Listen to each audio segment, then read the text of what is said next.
Fort Knox. Unfortunately, she didn't know anything at all about his marital status. But the very thought that she might have spent a week in the arms of a married man sent a cold chill slithering down her spine. Correct me if I'm wrong, but a few months ago I distinctly knew you by the name of Tom Zacharias. He ran an impatient hand through his thick, dark brown hair. About that. Save it, she interrupted, holding up her hand. I don't particularly care to hear whatever explanation you're about to fabricate.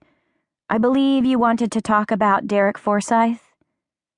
When he nodded, she went on. And I assume you wish to discuss his pending suspension for biting another little boy? His mouth thinned into a grim line before he gave her a short nod. Yes.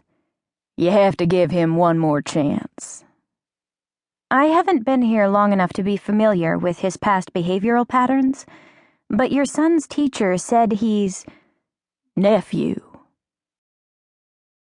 Frowning, he then flashed her the same smile that he'd used to seduce her almost 4 months earlier.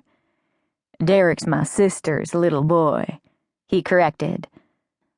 I'm not now, nor have I ever been married, Arielle.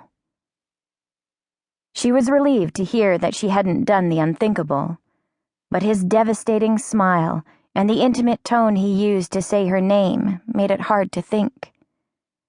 You don't have to be married to have a child, she countered, doing her best to regain a bit of her equilibrium. I suppose it's a personal choice, he observed, shrugging.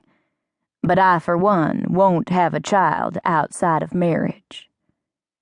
Whether you do or not isn't the issue here, Mr. Forsyth. Call me Zach. I don't think... Before she could go on, he took a step closer. And marriage may not be the issue, but I can't have you thinking. What I think is irrelevant.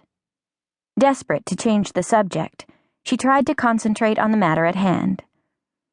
Derek's teacher said this is the 3rd time he's bitten another child in the past week. She glanced at the teacher's recommendation for suspension on top of a stack of papers on her desk. And the school has a strict 3 strikes policy when it comes to this kind of behavior. I understand that, but he's only 4.5 years old. Can't you make an exception this one time? He asked, turning up the wattage on his cajoling smile.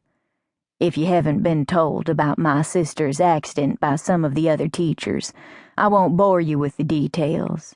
But Derek's experienced quite an upset in his life in the past few months, and I'm sure that's the reason he's been acting out. Things are getting back to normal now, and I'm sure he'll settle down. Believe me, he really is a good kid. Zach, or Tom, or whatever he was calling himself these days, was putting her in a very awkward position. On one hand, rules were rules, and they had been put into place to discourage students' undesirable behavior. If she made an exception for one child, she'd have to make it for all of the children. But on the other hand, if she didn't give the little boy another chance, it might appear that she was punishing him for the actions of his nefarious uncle. Would it help sway you if I promised to have a long talk with Derek and make him understand that it's unacceptable to bite other children? He asked, apparently sensing her indecision. He walked to her desk and, propping his fists on the edge, leaned forward until their faces were only inches apart. Come on, darling. Everyone deserves a second chance.